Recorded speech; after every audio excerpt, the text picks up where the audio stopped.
Hello friends, स्वागत है आपका मेरे हिंदी यूट्यूब चैनल पर गीत की हिंदी ज्ञान धारा। आज मैं फिर प्रस्तुत हूँ आपके सामने लेकर हिंदी साहित्य की क्लास, जिसमें हम साहित्य के विभिन्न कालों में से आज आधुनिक काल पढ़ रहे हैं। इससे पहले हम जो है आदिकाल, भक्तिकाल और रीतिकाल पूरा कर चुके हैं। तो आज की क्लास में हम आधुनिक काल की शुरुआत कर रहे हैं। आधुनिक काल थोड़ा लंबा काल है, जिसमें हमें काफ़ी समय लग सकता है और रचनाएं भी अधिकतर बहुत सारी हैं, क्योंकि जो है आधुनिक काल खुद कई भागों में बटा हुआ है। तो ध्यान से पढ़ेंगे, विभिन्न तथ्यों को याद करते रहेंगे, साथ साथ वीडियो को एंड तक ज़रूर देखिएगा। मैं आपके सामने वही चीज़ें लेकर आई हूँ, उतनी ज़रूरी चीज़ें जो परीक्षा उपयोगी हैं। यानी कि बहुत ज़्यादा ज़रूरी नहीं होता कि कई बार हम बहुत सारा पढ़ें, हम उतना पढ़ें जितना हमारे लिए ज़रूरी है। हमें स्मार्ट स्टडीज़ जो है ज़्यादा करनी चाहिए। तो आपके सामने जो यहाँ पर मैं टॉपिक्स या जो भी पॉइंट्स लेकर आई हूँ, उनमें से बार बार प्रश्न पूछे गए हैं और हम इनको याद भी करते हुए चलेंगे। ठीक, चलिए आरंभ करते हैं। साथ में कमेंट और लाइक करना मत भूलना सेशन को। It gives me a motivation कि मैं वीडियोस बनाऊं आपके लिए। ग्रामर की वीडियोस आप बहुत पसंद कर रहे हैं, आप साहित्य की वीडियोस को भी देखेंगे तो आपको अच्छी लगेंगी। चलिए शुरू करते हैं। अधिकांश विद्वानों ने हिंदी साहित्य इतिहास के आधुनिक काल का समय क्या माना है? 1900 विक्रम संवत से 1980 विक्रम संवत माना है। विक्रम संवत कौन सा है? जैसे ईस्वी में यदि हम 57 वर्ष जोड़ेंगे तो हमें क्या मिल जाएगा? हमें मिल जाएगा विक्रम संवत। विक्रम संवत जो है हमारे अभी के वर्तमान समय से 57 वर्ष आगे चलता है। तो ये समय सीमा जो है अधिकतर विद्वानों ने मानी है 1900 से 1980 विक्रम संवत। और यदि ईस्वी में बात करें तो 1843 ईस्वी से 1923 ईस्वी तक के काल को क्या माना जाता है? आधुनिक काल। वैसे आज के काल को भी आधुनिक काल ही माना जाता है। इसके बाद डॉक्टर त्रिभुवन ने जो है इसकी जो है समय सीमा जो है क्या बताई है? डॉक्टर त्रिभुवन सिंह ने जो है इसकी समय सीमा 1857 से 1947 ईस्वी तक की अवधि को क्या बोलते हैं? वो जागरण काल बोलते हैं और उसके आगे के काल को आधुनिक काल बोलते हैं। ठीक है। इसके बाद डॉक्टर बच्चन सिंह ने जो है आधुनिक काल का विभाजन अपने तरीके से किया है। इन्होंने स्वच्छंदतावाद को आधार माना है। ठीक है। इन्होंने क्या बोला? 1857 से 1900 ईस्वी तक को क्या बोला है इन्होंने जागरण काल बोला है। उसके बाद जो है पूर्ण स्वच्छंदतावाद बोला है, पूर्व स्वच्छंदतावाद काल बोला है।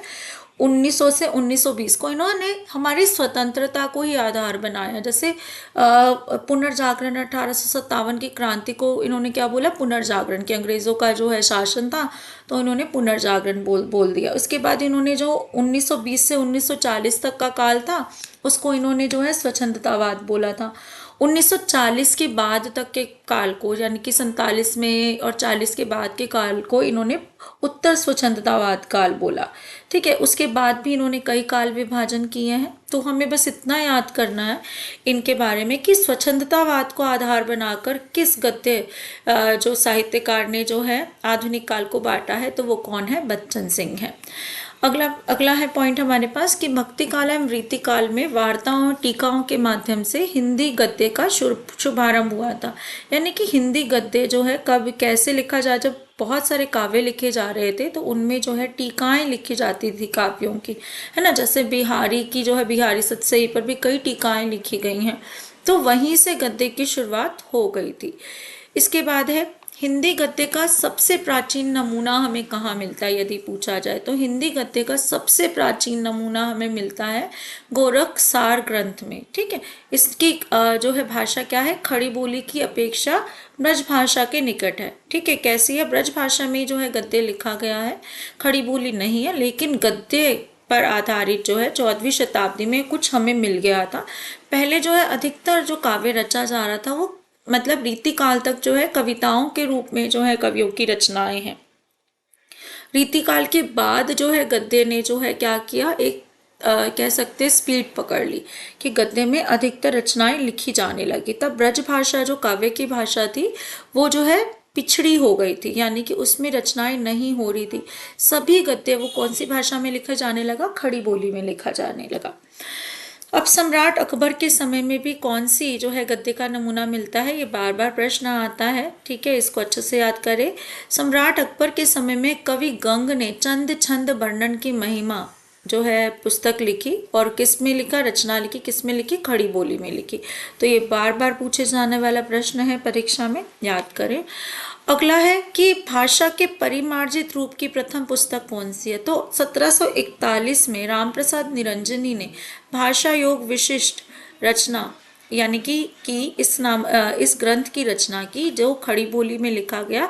जब प्रश्न आता है परिमार्जित एवं शुद्ध खड़ी बोली गद्य की दृष्टि से कौन सा ग्रंथ प्रमुख है, तो वो कौन सा है, भाषा योग वशिष्ठ है। ठीक है, इसको प्रथम गद्य ग्रंथ और रामप्रसाद निरंजनी को प्रथम गद्य लेखक माना जाता है। मैंने वन लाइनर प्रश्न में ये कई बार आपको टेलीग्राम चैनल पर शेयर किया है। ठीक है, शुद्ध परिमार्जित खड़ी बोली गद्य की प्रथम पुस्तक या प्रथम ग्रंथ कौन है, तो वो कौन है, भाषा योग वशिष्ठ है। और कौन है इसके रचनाकार, रामप्रसाद निरंजनी है।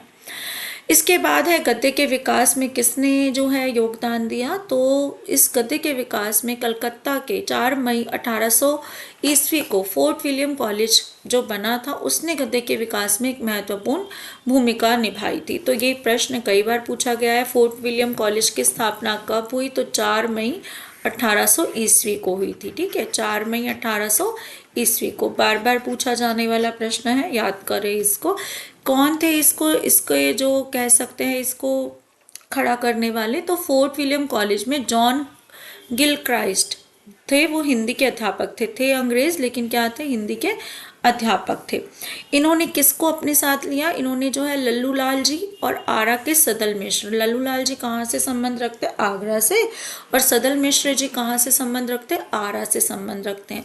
इनको भाषा मुंशियों के रूप में इन्होंने नियुक्त किया। ठीक है, और जॉन ग्रिल क्राइस्ट की प्रेरणा से लल्लू लाल जी ने किस ग्रंथ की रचना की, प्रेम सागर। ठीक है, तो ये याद करना है आपको, प्रेम सागर किसकी रचना है, लल्लू लाल जी की है। और सदल मिश्र की रचना कौन सी है, नासिकेतो पाख्यान। अब जो है इन दोनों ग्रंथों की रचना इन्होंने की, इन दोनों महाअनुभवों की सहायता से शुद्ध हिंदी, ठीक है, हिंदी इंग्लिश डिक्शनरी की भी रचना की गई। तो यहाँ पर हमें याद करना है लल्लू लाल जी की रचना प्रेम सागर जो है पूछी जाती है। कैसे याद कर सकते हैं, जो प्यार में पढ़ता है वो कौन होता है, लल्लू होता है ना। प्यार में कौन पढ़ते हैं, लल्लू लोग ही पढ़ जाते हैं। ठीक है, सदल मिश्र ने किसकी रचना की, नासिकेतो पाख्यान की रचना की। नासिकेतो पाख्यान को हम और किस नाम से जानते हैं, हम इस ग्रंथ को ना चंद्रवती नामक नाम से भी जानते हैं। ठीक है, चंद्रवती भी बोलते हैं इसको कैसे याद करें, जैसे निशा मतलब रात्रि और निशा में क्या निकलता है, चांद, चंद्रवती। ठीक है, निशा से चंद्रवती, आप इसको याद रखिए। तो कई बार प्रश्न आता है कि फोर्ट विलियम कॉलेज से किन लोगों का जो है संबंध है। ऑप्शन में हमें दे दिया जाता है लल्लू लाल जी, सदल मिश्र, हमें इंशाअल्लाह खां का नाम दिया जाता है। तो हमें ध्यान रखना है लल्लू लाल जी और सदल मिश्र और जॉन ग्रिल क्राइस्ट का संबंध जो है इस कॉलेज से है। मुंशी सदा सुख लाल नियाज इसी समय के गद्यकार हैं। इन्होंने जो है सुख सागर की रचना की। ठीक है, कौन से ग्रंथ की रचना की, सुख सागर ग्रंथ की रचना की। और सुख सागर ग्रंथ जो है वो किससे प्रभावित है, तो सुख सागर ग्रंथ जो है वो श्रीमद् भागवत जो कथा है हमारी उस पर आधारित है, ये हमें याद रखना है। ठीक है, किस पर आधारित है, हमारे श्रीमद् भागवत ग्रंथ पर आधारित है, ये हमें याद रखना है। अब जो ये है ना सदासुख लाल नियाज जो है, इनका जन्म पूछ लिया जाता है कई बार। तो इनका जन्म कब का है, इनका जन्म कहाँ का है, इनका जन्म है हमारा दिल्ली का। ठीक है, कहाँ रहते हैं ये, दिल्ली से है। ठीक है, जैसे किन के बारे में पूछा, लल्लू लाल जी के बारे में पूछा तो वो कहाँ के, आगरा के हैं। ठीक है, सदल मिश्र कहाँ के, आरा के हैं। और सदा सुखलाल कहाँ के हैं, दिल्ली के। ये हमसे कई बार पूछ लिया जाता है। ठीक, और जो है इनका कई बार नाम पूछ लिया जाता है कि फारसी में इनको किस नाम से पुकारा जाता है, तो फारसी में इन्हें निसार नाम से पुकारा जाता है, ये हम याद कर लेंगे। और वास्तविक नाम क्या है, सदासुख राय है। ठीक है, तो ये उर्दू के ज्ञाता थे, ये हमें ध्यान रखना है। और बुद्धि प्रकाश नामक समाचार पत्र से ये जुड़े हुए थे। ठीक, इसके बाद जो है श्रीमद् भागवत पुराण या विष्णु पुराण पर जो है हम कह सकते हैं इनकी रचना आधारित है। ठीक, इसके बाद जो है जो अगला प्रश्न हमसे बार बार पूछा जाता है वो किसके बारे में पूछा जाता है? रानी केतकी की कहानी के बारे में पूछा जाता है, जो किसने लिखी है? इंशाअल्लाह खां ने लिखी है। ठीक है, इंशाअल्लाह खां की रचना रानी केतकी की कहानी कई बार जो है परीक्षाओं में पूछी गई है। और इसका दूसरा नाम क्या है? उदय भानु चरित। क्या बोला जाता है इन्हें? उदय भानु चरित बोला जाता है। किस रचना को? रानी केतकी की कहानी को क्या बोला जाता है? उदय भानु चरित बोला जाता है। इनका वैसे जीवन के बारे में कुछ नहीं बताया। ये भी जो है दिल्ली के रहने वाले हैं, लेकिन बाद में जो ये कहाँ चले गए थे? लखनऊ चले थे। ठीक, अब जो है हम क्यों इसको रानी केतकी की कहानी को महत्वपूर्ण मानते हैं? तो खड़ी बोली की पहली लघु कथा ये मानी जाती है। ठीक है, और लघु उपन्यास भी कही जाती है। इसको दोनों मानते हैं। हिंदी का पहला उपन्यास या लघु कथा, कहानी लिखा है तो कहानी, लेकिन क्या है? एक उपन्यास है ना। तो उपन्यास भी कहते हैं इसको और कथा भी कहते हैं, ये हमें याद रखना है। लेकिन है कौन सी? रानी केतकी की कहानी हमें याद रखना है। ठीक है, इसके बाद जो है इंशाअल्लाह की भाषा जो है, इंशाअल्लाह खां की भाषा कौन सी है? ठेठ हिंदी है। ठीक है, इसमें संस्कृत, फारसी, अरबी के शब्दों का प्रयोग बिल्कुल भी नहीं किया गया है। ठीक, इसके बाद आ जाते हैं हम इस समय में जो है जब हिंदी गद्य का विकास हो रहा था तो ईसाई पादरियों ने भी एक महत्वपूर्ण भूमिका निभाई थी। इन्होंने क्या किया? अपने धर्म करना तो चाह रहे थे, अपने धर्म का प्रचार, लेकिन हो गया इनसे साथ में हिंदी का प्रचार, क्योंकि ये अपनी जो धार्मिक पुस्तकें थे हिंदी में छाप छाप के लिख रहे थे। तो बाइबल के साथ इंजील आदि का इन्होंने हिंदी में अनुवाद किया, तो हिंदी भाषा भी जो है इसके साथ साथ क्या हुई? प्रसिद्ध हो गई।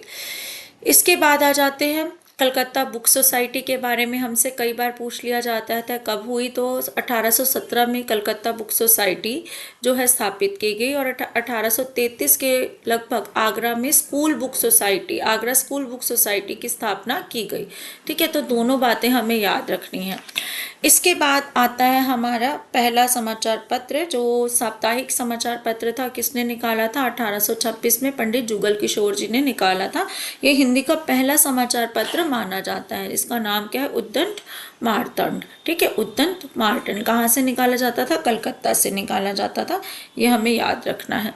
इसके बाद जो है हिंदी का पहला दैनिक समाचार पत्र कौन सा था? तो समाचार सुधा वर्षन था, ये भी हमें याद रखना है। इसके बाद है हिंदी के अखिल भारतीय महत्व को समझते हुए राजा राम मोहन राय जी ने कौन सा अखबार निकाला?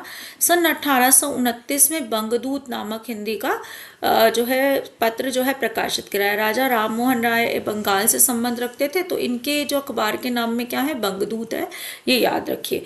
अच्छा, इनके लिए ये भी पूछ लिया जाता है इनको कौन सी उपाधि दी गई? इन्हें भारतीय कोलंबस की उपाधि मिली है। ठीक, ये याद रखना है।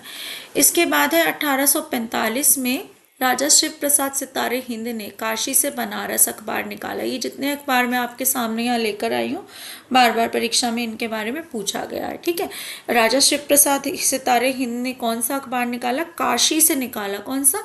बनारस अखबार निकाला। ठीक है, तो काशी को ही कहते हैं ना बनारस। तो बनारस से ही 1850 में सुधाकर का प्रकाशन भी आरंभ हुआ। सुधाकर नामक जो है समाचार पत्र का भी प्रकाशन हुआ। उसके बाद दूसरी ओर हिंदी के लिए कौन आगे बढ़ रहा था? कौन इसके लिए जो है बहुत अपनी जद्दोजहद में लगा था? तो राजा लक्ष्मण सिंह है। ठीक है, जो क्या करते हैं, जो हिंदी के लिए बहुत ज़्यादा कह सकते हैं संघर्ष कर रहे हैं। तो राजा लक्ष्मण सिंह ने 1860 में आगरा से कौन सा अखबार निकाला? प्रजा हितैषी। लक्ष्मण कौन है?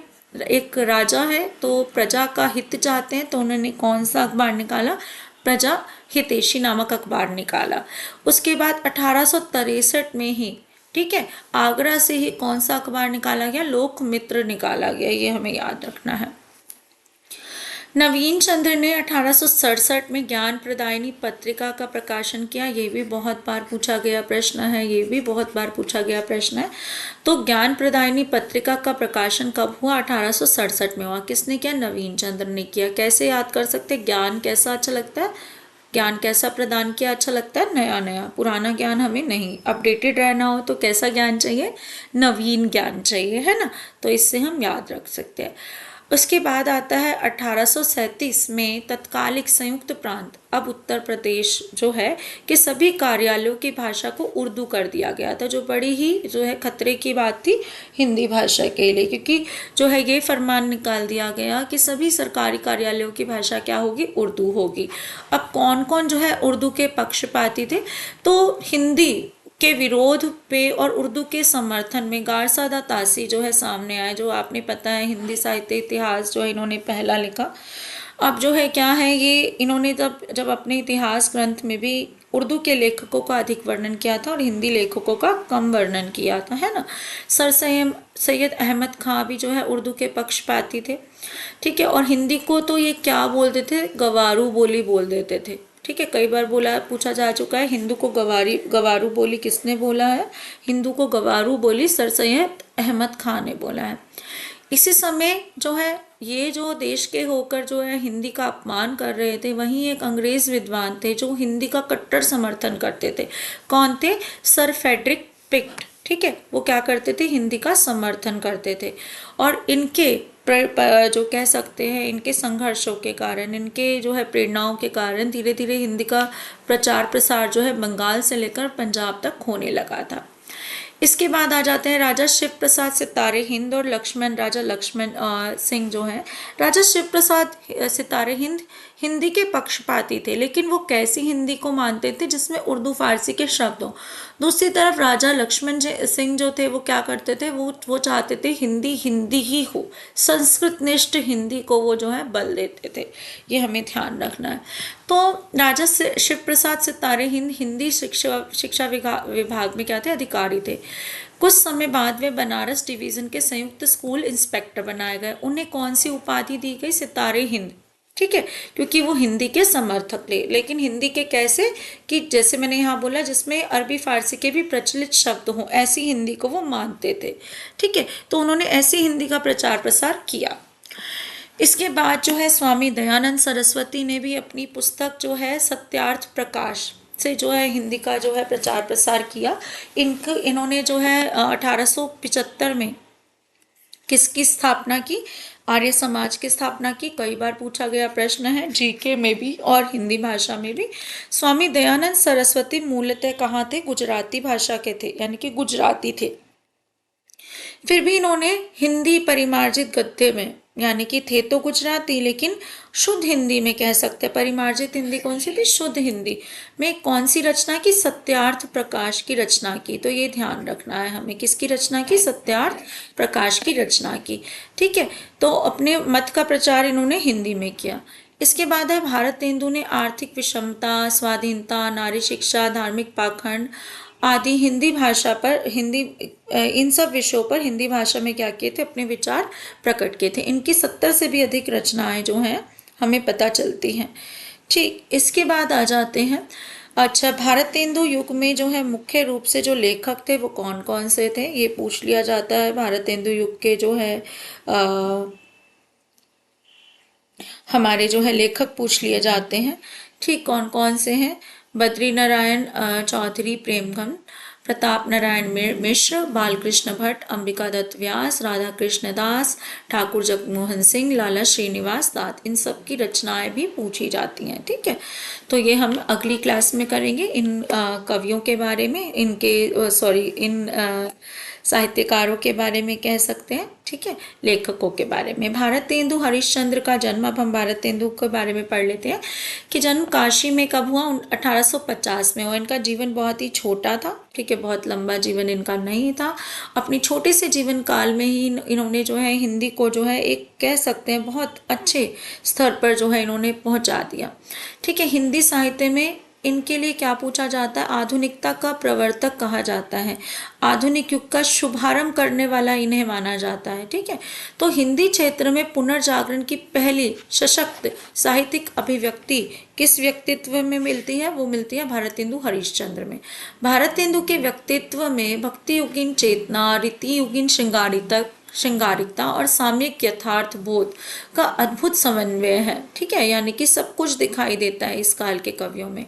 अब दूसरी ओर जो है इनके संबंध में क्या कहा जाता है कि राजा शिव प्रसाद हिंद जो है हिंदुस्तानी के पक्षधर थे। हिंदुस्तानी कौन सी भाषा है जिसमें अरबी फारसी के जो है शब्द जो है मिले हुए हैं।